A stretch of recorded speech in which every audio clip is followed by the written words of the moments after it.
Are there any comments, questions, or amendments for the minutes? All right, hearing none. Can I get a motion to approve the minutes? I move to approve the minutes. Get a second? I second. To take the vote. Andrea Wheeler, Yes. David Burkhardt, Yes. Jeff Nico. Yeah. Linda Marquez. Yes.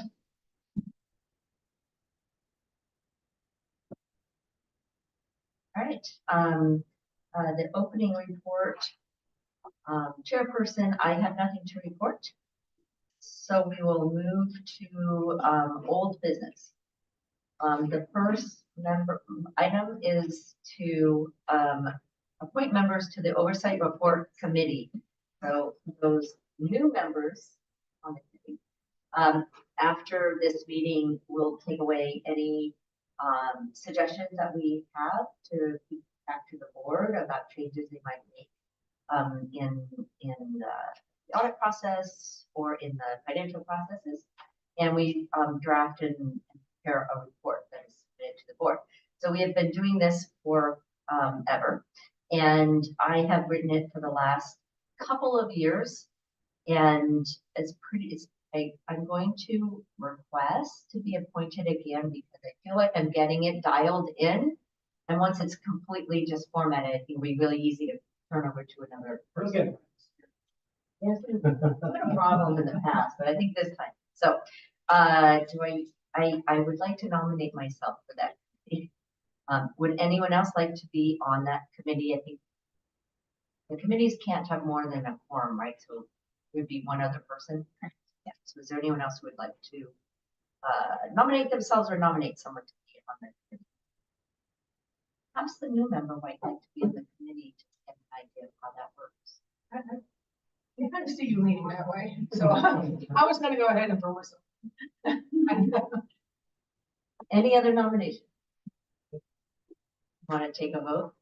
It's like one phone call. Yeah.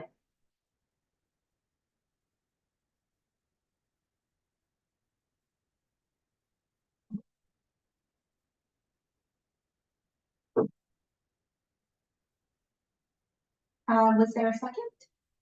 I was seconded. And seconded again. Yeah. Necessary.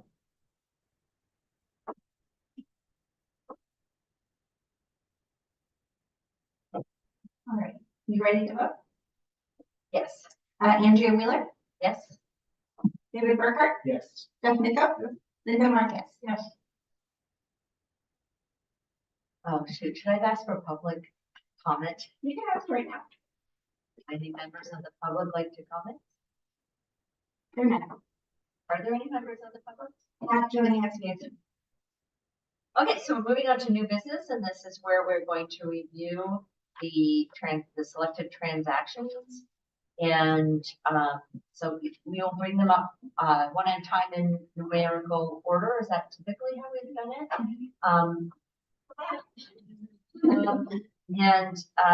And then we'll get some comments from staff, and then the person who used that item may have comments or questions.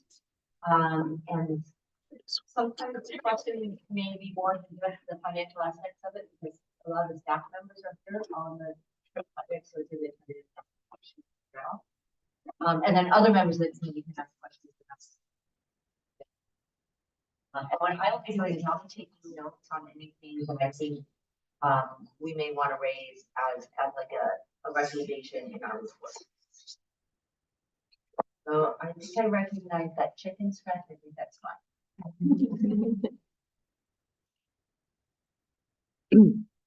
Good afternoon. There we go. But I'm not tall enough for it. Okay, thank you. Good afternoon, committee members. Glad to be back to catch the tail end of the review process and to help support the committee in wrapping up the review and audit for last fiscal year, 22-23. Since the committee last met, reviewers have reviewed the selected transactions and provided their cover sheets for to summarize the review. And so today we're discussing we're continuing the discussion of the selected transactions. And the process, as Chairwoman Andrea had mentioned, we'll be going through the transactions, screen sharing them. They're considered Exhibit C in the packet. And then for each transaction, I'll provide an overview of the transaction and then turn it over to the reviewer to provide any summary of their findings. And project managers or department managers are available to answer any additional questions the committee may have.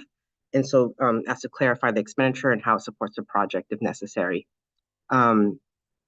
Similarly, I'll also be taking notes because if there are any updates that you would like to make to the cover sheets, I'll make note of it and then provide a copy of it to the committee afterwards, just to note down the edits. And so to begin, we'll start with number one. Transaction number one was made to a Chicago title company. It was in the amount, the transaction amount was for $3,720.84. It was for the project related to a Bay property donation. And what it was the estimated escrow fees that were to be due at the closing after we received the donation. And then as I scroll down, there were no comments or questions. Mouse is not. Okay. There were no additional comments, and the reviewer was Andrea Wheeler. Any additional comments for the group or for the record? Otherwise, I can just move on to number two.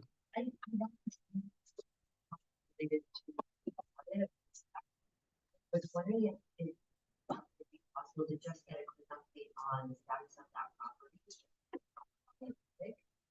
for information on it. Sure. We actually have Linda Kwong, Real Property Program Manager. She handled that, and I could turn it over to her to give more information.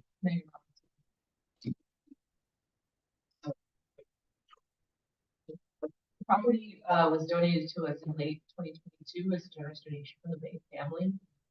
It was kind of like a vacation spot that they would go to along Bright Creek. And so it's got lots of bay trees, as you would imagine. We're in a pretty forested area with Fort Creek as a perennial creek going through it. And so that was donated to us. We closed in October of 2022. And the family retained the ability to go and continue to visit the property. I think it was up to 4 times a year. Just the field staff have been patrolling and put up some no trespassing sign and kind of boarded off an old cabin that's on site that's unsafe. And yeah, it's a beautiful property. It borders our Croy redwoods. What will be the next stages for that property? Eric. They went to operations manager for the authority. Next stage is actually be to land vacant for the time being. Croy redwoods and this property sit by themselves. We have Little Uvis Open Space Preserve below it, down closer to Uvis Creek, and then above is Uvis Canyon County Park. There are several adjoining parcels in between those. The future plans would be to link a trail from Uvis Canyon County Park down to Uvis Road. So for now, it's just literally like going out, patrolling it, making sure that no one's doing anything nefarious while we I'll just add the Bay property is 80 acres, and then our Croy Redwoods Preserve is 112. So combined, we're about 2 acres. I know there's something in the news or on the social media pages about property along Cork Creek, is it? Cork Creek. Yeah. Is there any other properties that have recently been preserved either with this authority or anything else, or am I just putting things together? Not what I'm aware of. that property. Croy Creek has a lot of parcellation on it. We also have the Uvis Canyon Park section of Uvis, what we call for Uvis in the area as well. It's a hot spot for people just doing their own thing out there as far as what they want on their lands. We used to have a member from the prior city council that lived there as well.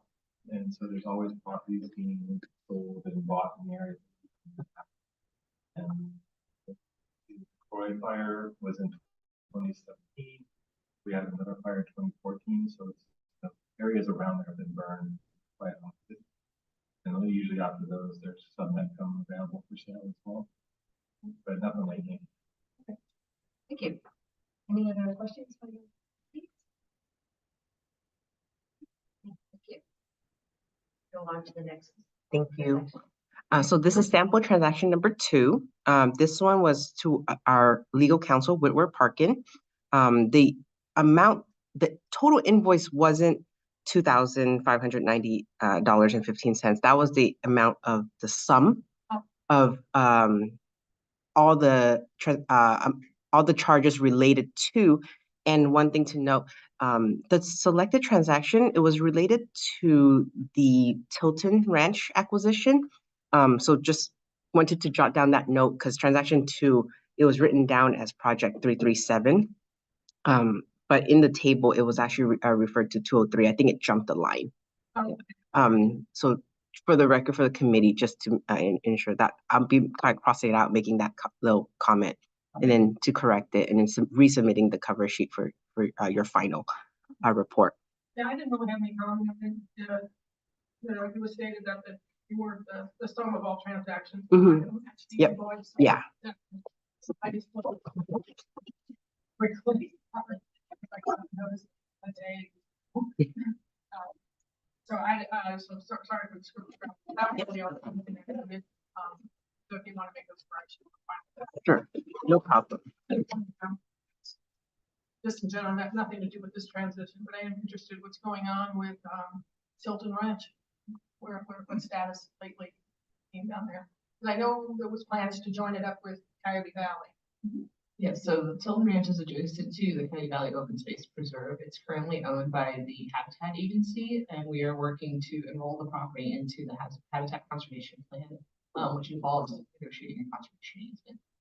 And then the ranch house itself, is that going to be turned into I'm not sure what the plan was for the ranch house.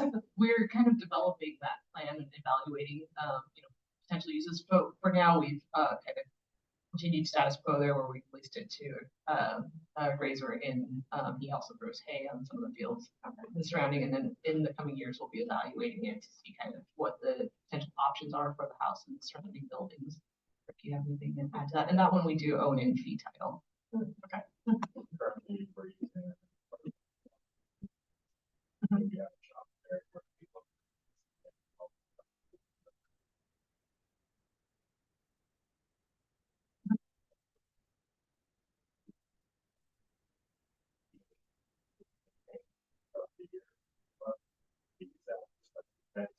I've been to those events, yeah.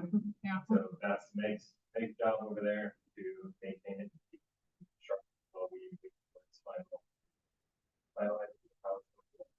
Okay, good. And I'm second, we make very long range planning measure for starting some certain assessments. Thanks. That was all I needed. Any other questions or comments?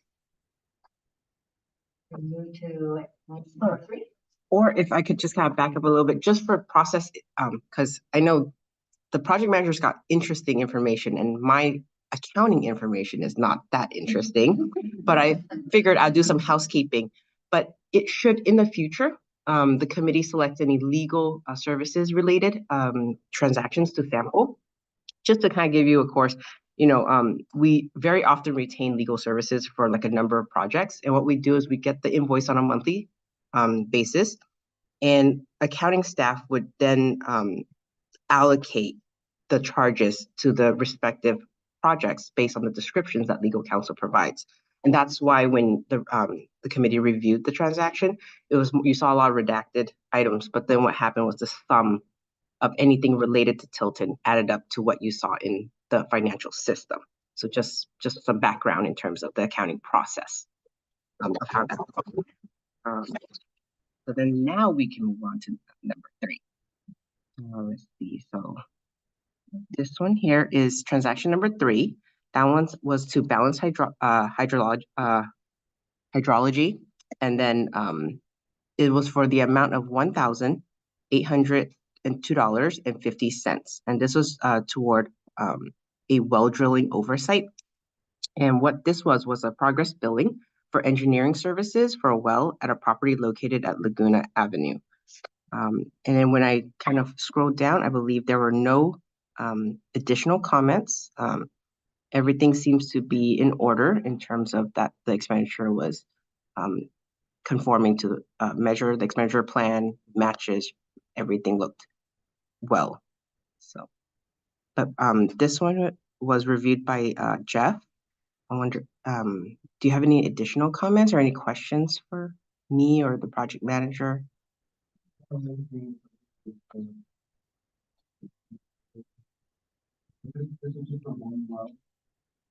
Yes, that I'm aware of. So the entire contract was a lot higher, but this was just one of like, so the work progress that they made on the work. Yeah.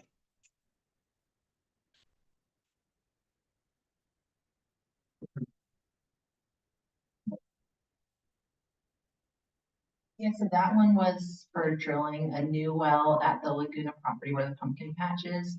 And so this was for getting the engineers to help design the well, oversee the well drilling and the operators. And so it was a process involving the consultants and engineers who are experts in the wells. And then they end up repairing, the tenants repaired the existing well, so we stopped the project and we didn't end up digging a new well, but we have all of the paperwork available. So if we ever do get to that time again, when it's time to actually drill a well, we've got all the documents needed to go out to RFP.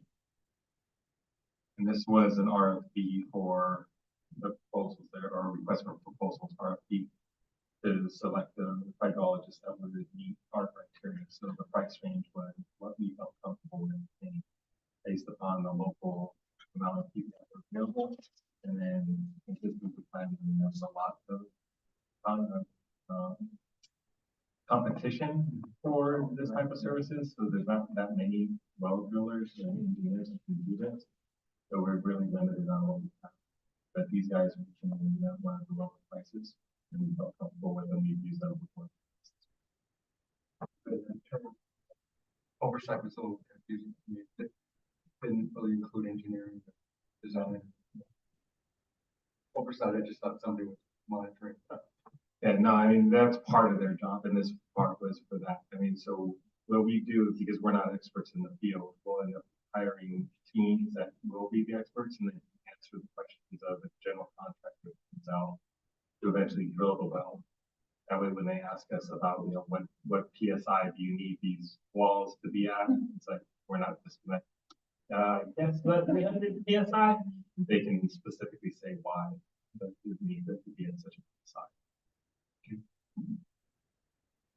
Any other questions or comments? No, for me, Just keep in mind if there's something about the transaction that you think we need to make any recommended changes, just make sure you read.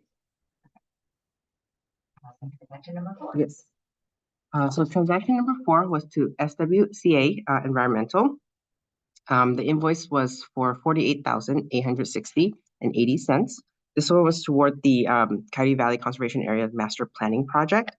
It was the progress billing that was associated with task order number 3, which covered the scope of work that was to render public engagement related task for the second phase of, and instead of repeating Coyote Valley Conservation Area's master planning, we often say SCV camp here.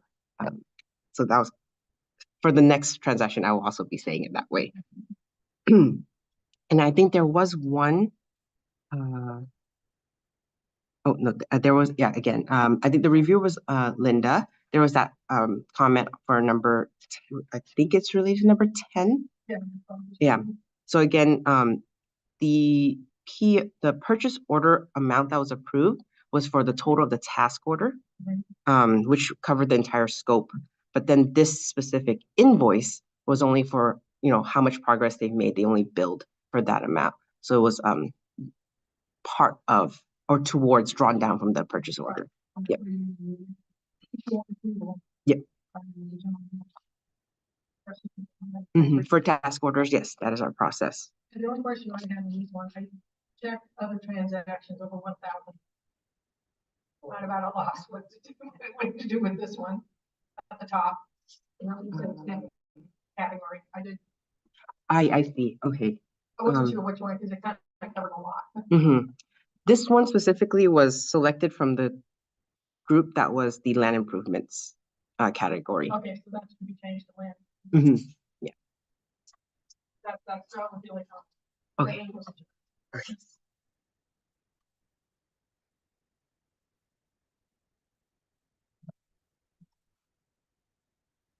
Is this the time that we could ask for an update on the community engagement? I am.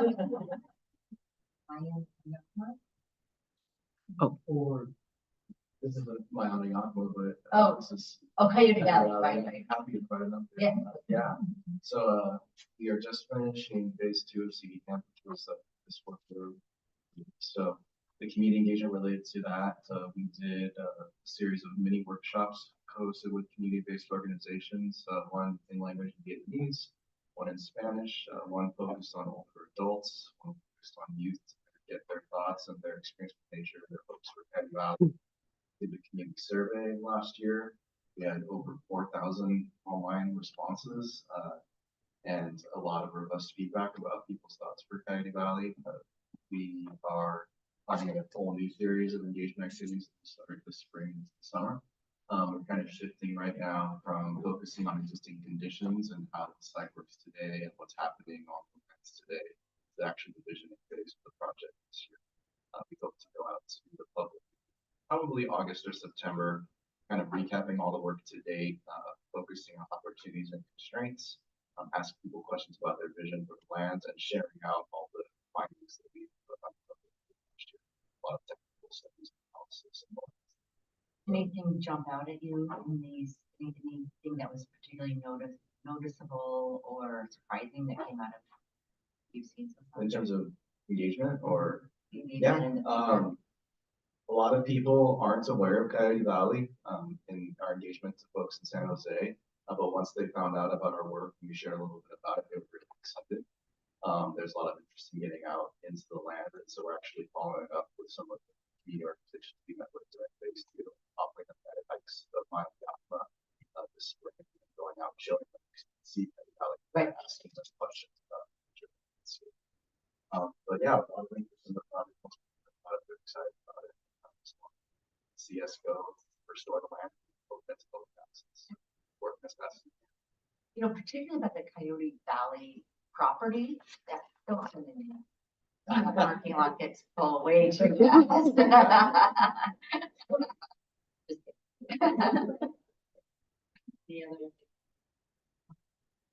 Thank you. Okay, scrolling down to number 5. Same vendor, SWCA, so for the same project, CV Camp, but for a different task order. The amount of this transaction was $39,488. This one here was for task order number 2, also progress billing. But the scope of work was to render hydrological data collection services during the second phase of CV Camp. And then as I scroll down, reviewer was Jeff. Didn't see additional comments. Seems like everything was in order in terms of conforming to the expenditure plan, accounting processes, everything was matching up, paperwork was provided. Were there any additional questions or comments? The final report. Yes. We're actually in the process of summary report we want to release next month that will summarize this work as well as all the other technical assessments that are part of the CD Camp phase 2. The technical reports are pretty dense and not exactly interesting reading, so we're trying to kind of bring them up to a higher level, more layperson speak so the public can get up to speed on all the assessments.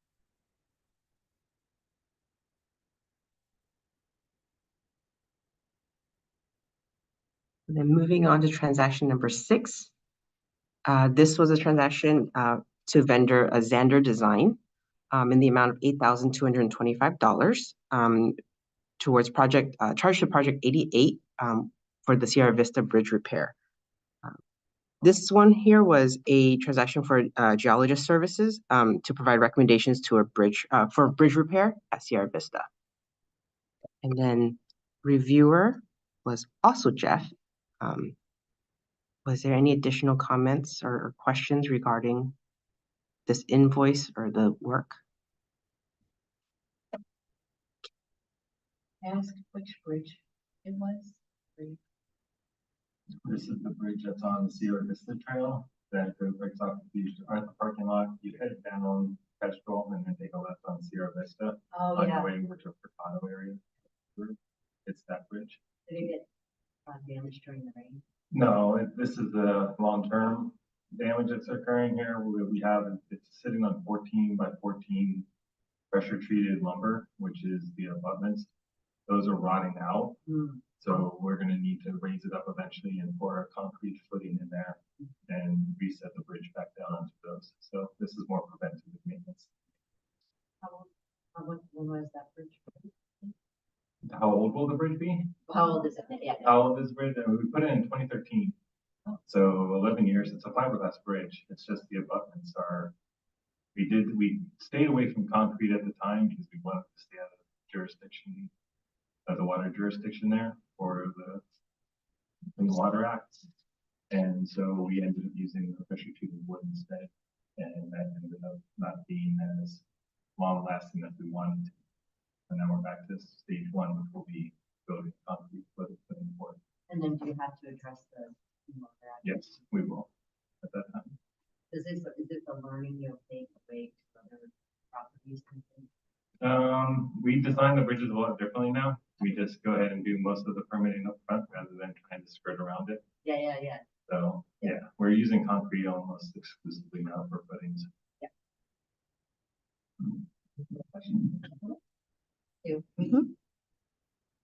So transaction number 7. This transaction was made out to Galaxy Digital in the amount of $5,000, and it was toward project 248, which is part of the volunteer program. And then this transaction was the first year subscription fee and the onboarding cost for deploying our new volunteer management software. And then the reviewer was Linda.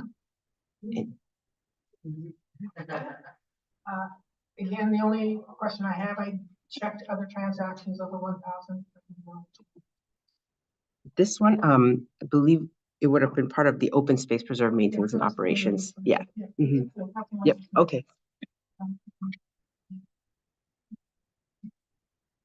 Can we get an update on the new software and how it's working? Probably volunteer. I like it. It's great. Sounds fun. And you get to see all the opportunities and you know exactly what you're qualified for. Training you're lacking if you want to do something. So I really like it. I use it all the time. Don't want me to say anything after that. From Greek, the team has adopted use. We see all the things we wanted to see before we installed it, as far as, I mean, what Linda just spoke to, as far as volunteer engagement and, you know, looking for signs of comprehension that volunteers are, there's no barrier to access. They're not confused on how to sign up for things. I have folks that I've never met before, you know, creating a profile and then registering for a volunteer orientation without ever me lending a hand. So I think we've got a good proof of concept. And as far as administration for the what we call the vets team, you know, that administrative side certainly more efficient than what we were dealing with before, which was like an Eventbrite registration and then a spreadsheet that you manage manually and try to keep track of your volunteers. You can do it all there and one fell swoop. So extremely happy with it. And I'm curious, is it software that was designed for this type of use? Yeah, at a general level, it's a volunteer software, so it's customizable out of the box to a certain extent. I think I've said it before, but after doing a few different technology kind of implementations, I think it's accurate to say you should choose based on the product you think presents the problems you would prefer to solve. Like, nothing does everything that you need.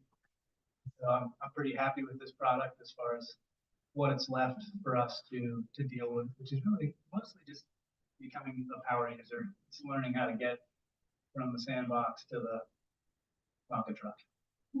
Would you feel like it's on par or better than what other open space type volunteer programs are using?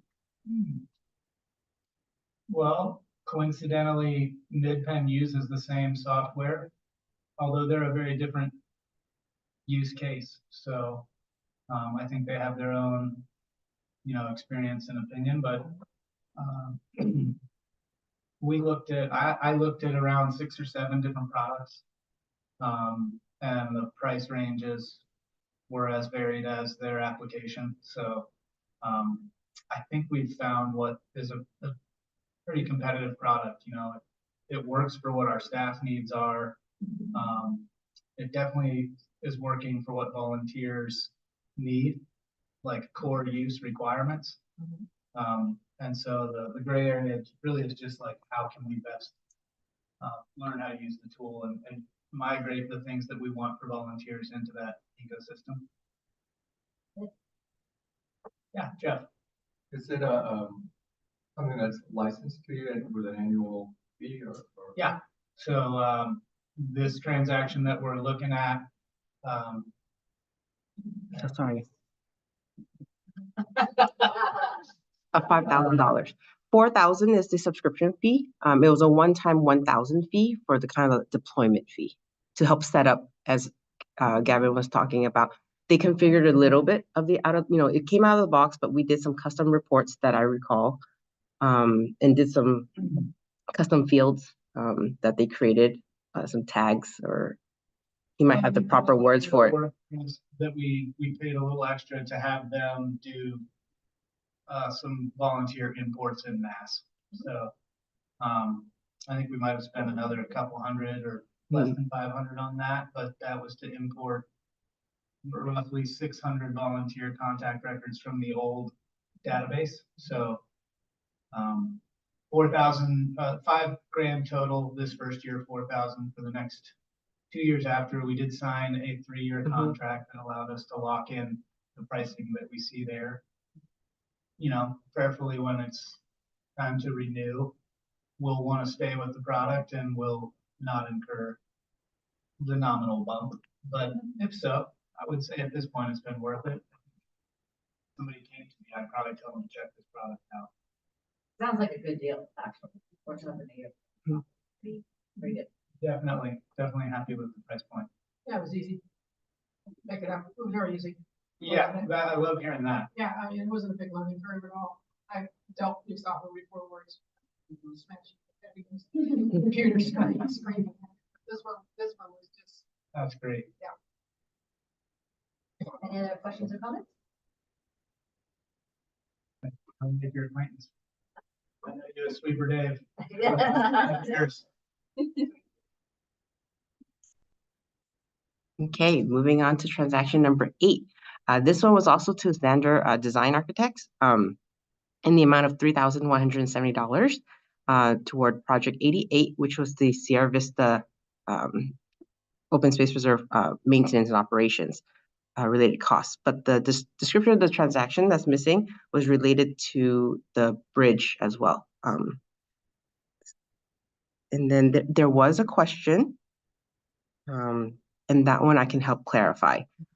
So for number 6, confirming that the expense report matches the transaction list, but then this was reviewed by Andrea Wheeler. She noticed that the account number on the original PO was different from the bill, and this is where accounting comes in, because we do work. What happened was, as part of our responsibility is to review all the invoices coming in, and ensure that the bills are being charged to the appropriate general ledger, chart of account code, to the best of our abilities, reviewing understanding the bill and what the services or good are for.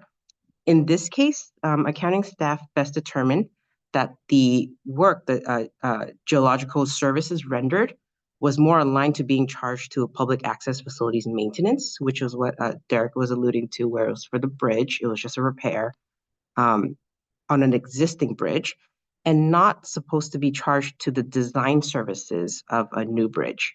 So we have two different account codes. One that planning uses more often is if they were actually building or designing out a new bridge, such as the one that's on Yagas Creek Day Use area.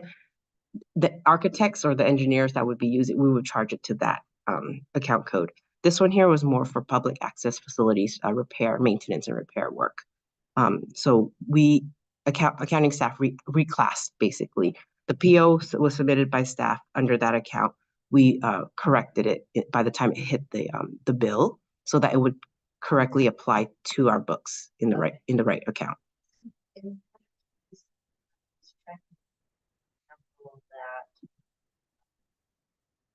the invoice did not exceed the PO or if they're looking at the right PO. You were still looking at the right PO, yeah. Right. Mm-hmm. I don't have any other questions about this one. It's on the same project. Anyone else?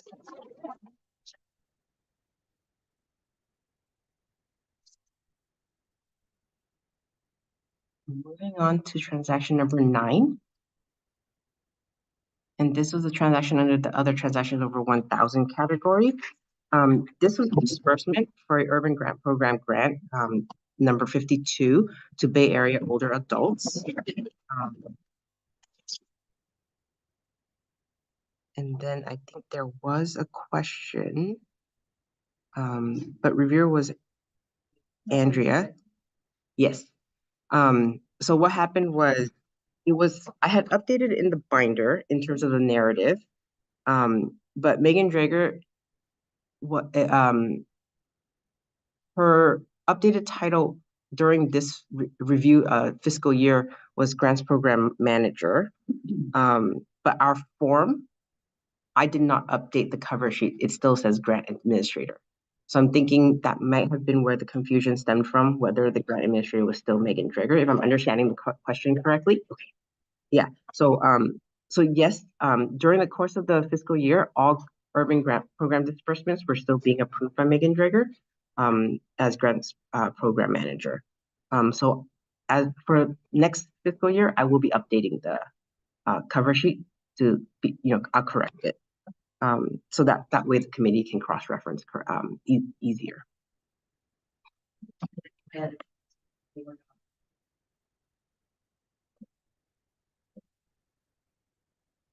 Yes, because the grant itself was awarded by the board. There's a board resolution. So we don't usually put in a purchase order because it's not really a service in terms of that we are procuring for our use. It's more of a grant. So each time a disbursement request comes through, it gets entered as a bill, but then we have the grants team kind of review it and make sure that it binds to the grant agreement and the budget and the expenses. So they review and then we end up processing the payment. Are there any? Could we get just like kind of some background on this program? I thought it was really interesting. I'd love to see how it happened, how it played out, and so on. Hi there, I'm Jackie Latham. I'm the grants program coordinator, and I'm the one who works closest with the grantees day to day. So this grant for the Bay Area older adults, you're right, it is a really interesting, it's a really cool program. We actually just closed it out, so their project has been wrapped up. But as you see in their scope of work, they primarily serve for this program visually impaired and blind and widowed older adults. And they have some really amazing staff that are trained specifically for those populations to go out on hikes. They're not like really intense hikes, but they're outdoor outings. They have lots of different learning opportunities, sometimes hands-on kind of, scientific based learning. Sometimes it's more observations or just guided hikes out in the outdoors. And we hear really fantastic feedback from the program.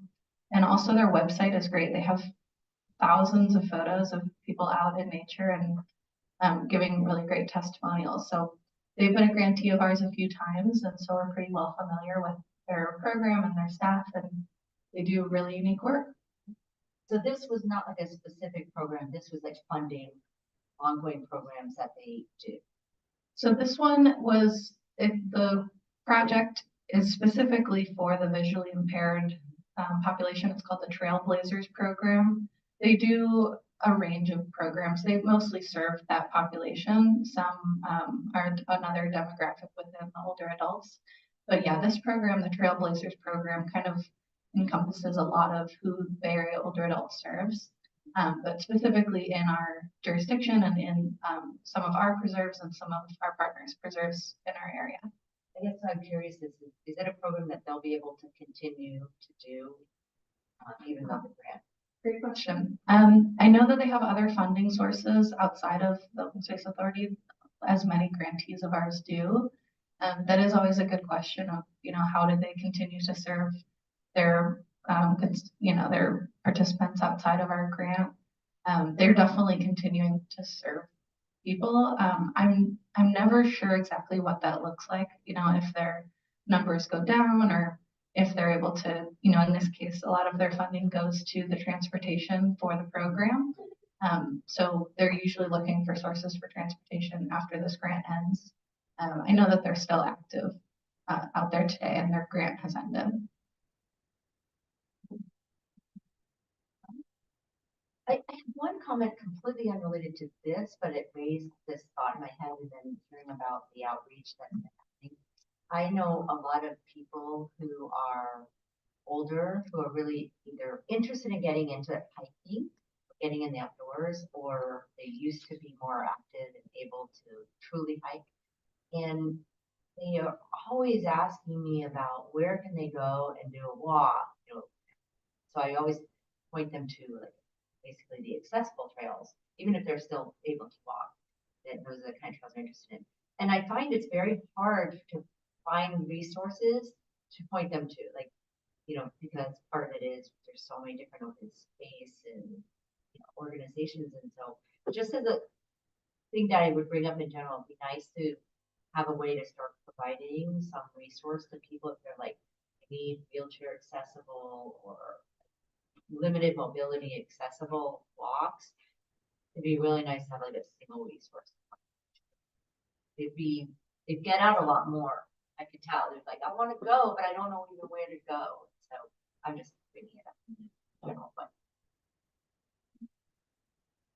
I might be wrong, but I believe that our comms team has been looking at making a resource that's where you could kind of filter by like not level of difficulty, exactly the phrasing, but something sort of like that. And I know some of our partners like Post has made resources where they're, the whole peninsula, where can you go? That's a 1 mile hike or less than 3 miles, but that's a great idea. I think this is even this particular niche of it's not even about distance sometimes, just can you car, yeah. It doesn't have to be ADA, but if it is ADA, it's someone who wants a very limited experience knows that will work for them.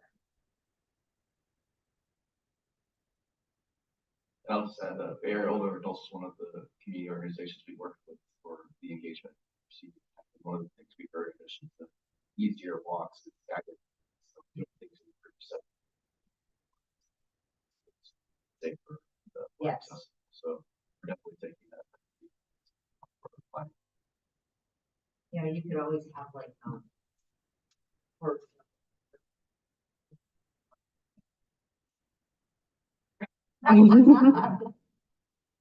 but yeah. Me too. Like I started going for my son, and it's like 11. No, that's when you're done having a lunch. Okay, thank you. As we head on to the last transaction number 10. This is a payroll review item, which we reviewed for the first time last year. We definitely learned a lot, what data to provide to the committee, what to review, and how to document it on a cover sheet. So Dave was able to update the cover sheet before I left on my leave, and we finalized it for first time use in this review period. But as I scrolled through, there were some additional comments. In terms of the check boxes, everything seems to be in order. The payroll item was pulled from project number 28, which was for the Coyote Ridge Minor Yakima Open Space Preserve public access project. But there were three comments, three comments, and I could turn it over to Dave if you wanted to kind of talk about your review. Yeah, and Stina and everyone was covering. Thank you very much. Supporting document, everything I needed was there and nothing more. That happens.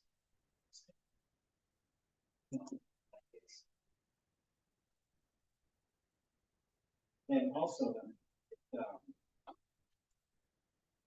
it's the number 8 that, I'm most concerned. I think it's what people would ask, is the right amount of labor, type of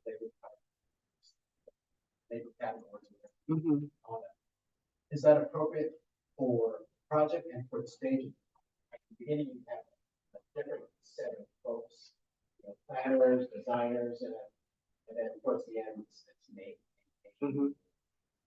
operations. That's what I was looking for. I'm involved in planning at all, but there were no flyers, right? So at the end of a project, you get maybe a design person charging 500 hours. So anyway, documentation that you provided is looking at various stages. Where we are right now is makes sense. Makes sense, right? I don't see the mix, but the proportions. That's good to hear.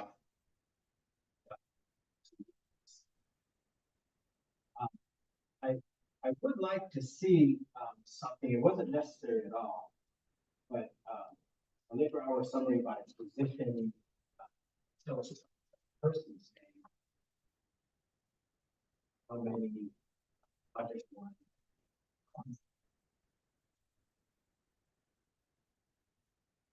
I don't know if we can do that.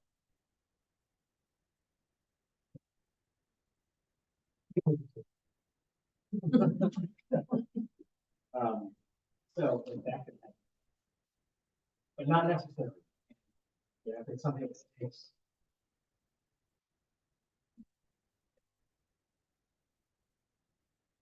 And the final comment here is, looking at weekly hours, it suggests that there's a lot of discipline in the employees.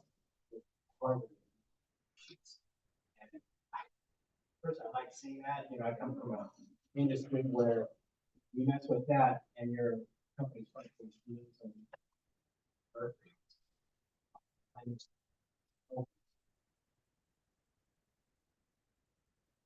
No business. Good job. It just suggesting that staff is filling up their time cards and doing that down to the hour. So, you don't see blocks of 20 hours, Good job on that. One question I have after I see this is, did this project or any projects ever work on only contractors that charge by the hour rather than staff? For instance, let's say you hire a geologist that comes in and you have a contract that says, instead of we're paying you such and such amount, paying by the hour. And if that's the case, how does that track? Well, yes, we do have outside services from outside consultants. For example, a designer, architect, or even construction. Um, Depending on the contract, there might be where the contract's scoped out to be a flat rate, or it could be, yes, a time and materials where it is an hourly. But that would have been tracked from the vendor side in terms of a contract. Yeah. Mhm. Mhm. Yes. So do you have any recommendation to change this cover sheet for this type of evaluation for next year? Yeah, that's one thing. I looked at. And I think the cover sheet is, number 1 through 7 takes about 10 minutes. Mhm. So take the last one where I kind of spent time to make some judgment calls from a outside. Mhm. I was Okay. No changes. no changes. Do you think, we did that last year as a very preliminary review, and this year it's more detailed. Do you think that next year we should actually choose, like, how we chose, how many transactions we chose total this year? It was 9 transactions plus 1 payroll, so total. So instead of like just have one transaction, should like we have a couple of different payroll transactions, and then we have 2 of some of the other. Sure.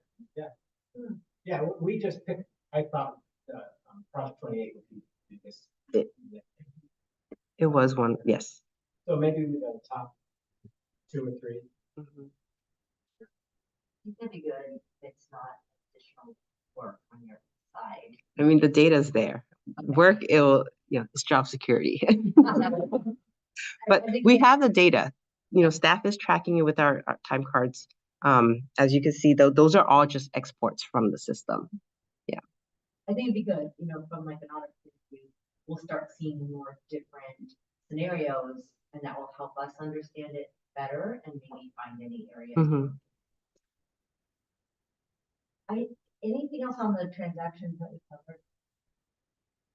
I had one thing I'd like to bring up, that we can discuss it next time when we're picking, like, Steph, can you remember why it was decided to have this greater than 1,000 category?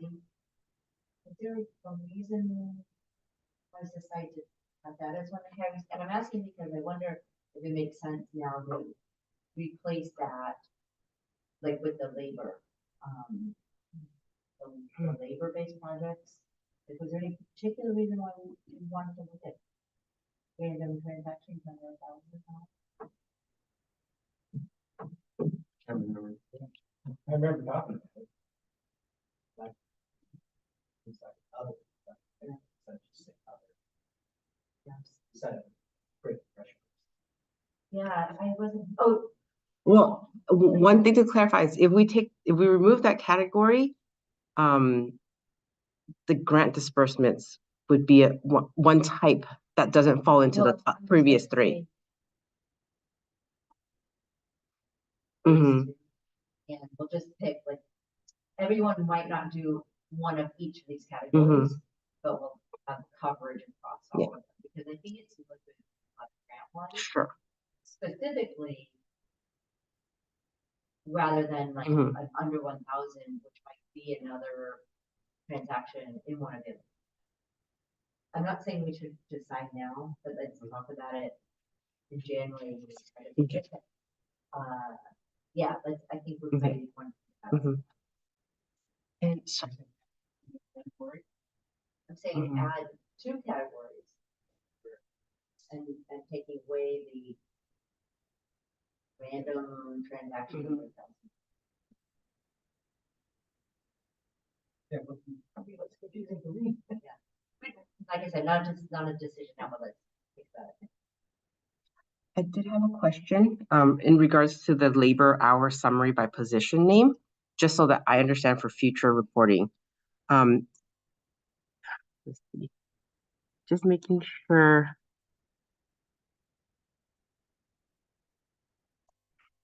Does this report not suffice, or are you looking for something else?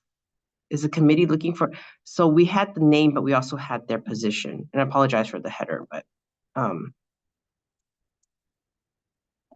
which then has their total hours plus the, You know what, maybe just a, yeah, that's what I'm saying. Sort. Maybe provide a Excel mm-hmm, file, okay, you know. So, yeah, okay, so, start by this, then you find the file. okay, so the report remains the same for next year, it's just more of, you want a soft copy so that you could, Yeah. Just put it in. yeah. Mm-hmm, okay, yeah, thank you. I just want to make sure it wasn't a different type of report you're looking for. Yeah, okay.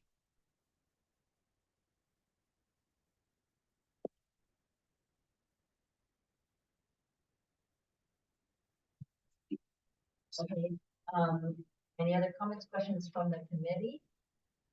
Any other comments or questions for us from the staff? Any comments from the public? No comments. Okay, then I think we're done with Mhm. this item of business. Thank you. Is that what you're here for?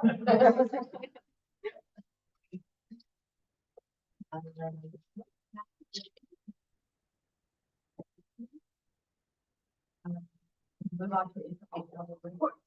So, any report from our general manager or any other members of the staff? I guess technically it is now good afternoon, committee members. First off, I'd like to thank all of the staff members who showed up to support the committee meeting this afternoon. Your part has concluded. If you wish to go about your day, you are welcome to do so. I know you, thank you especially for coming during lunchtime, so really appreciate that. Thank you very much. Yeah, it's really good to hear. I also would like to share some upcoming dates courtesy of Gavin Thompson over there. And actually from Nick as well. So some things upcoming here for Earth Week. We've got April 20th, we have a Morgan Hill Earth Day event, Furtado Land Stewards at the Furtado Barn. Maya and Oyakma Earth Day Fun under, as Gavin says, fun charity yourself direction, so you know fun will ensue with the two of them leading an event.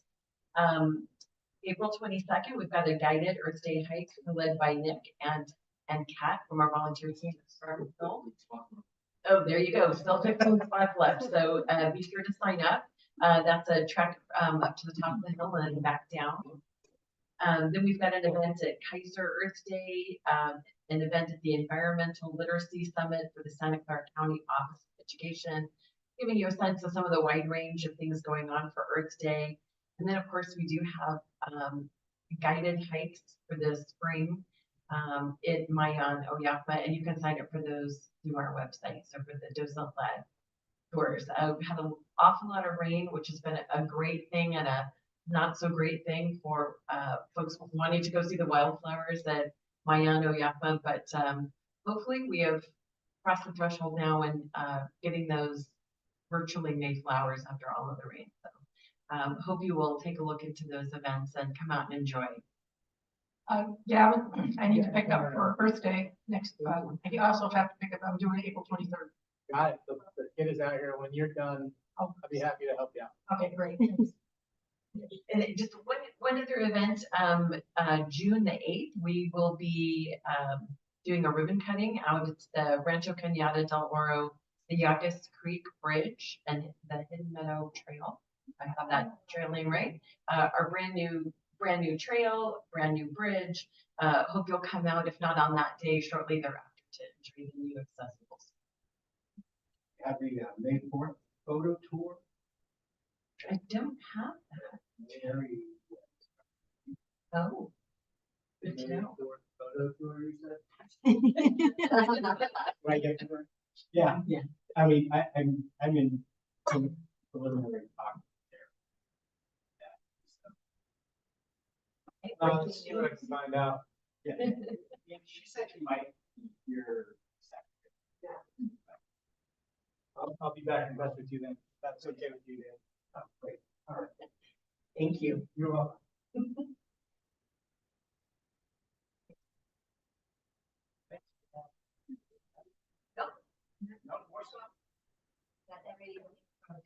from, general manager or staff.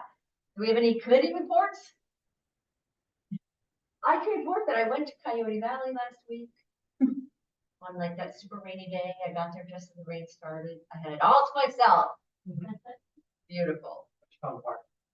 So much parking. And then I came back and there was a car parked right next to my car. Like, why? That was my report. The reports. No, I was supposed to be out April 23rd, birthday, at Kaiser. I think it's Kaiser. We have no subcommittee reports. So I will, we need to think about our next major date. And so I will tell you and we'll try to do it over Zoom so I can share my screen. Just see, I have this report that's pretty set unless I think I got feedback from all of you guys. If you want to change on that of it, that's fine. But if you think that, I have a new email that's by AT&T erased, okay. killed my last email when I lost everything. Oh, that's crazy. They killed it. We made a mistake, we killed it, we can't give it back. No, it was AT&T.net. Well, that's crazy. Yeah. It was, this last month and a half has been painful. What is it? Why are you gonna do Okay, it now? okay, Linda. We can wait until after the. Oh, sorry, sorry, okay. All right, so.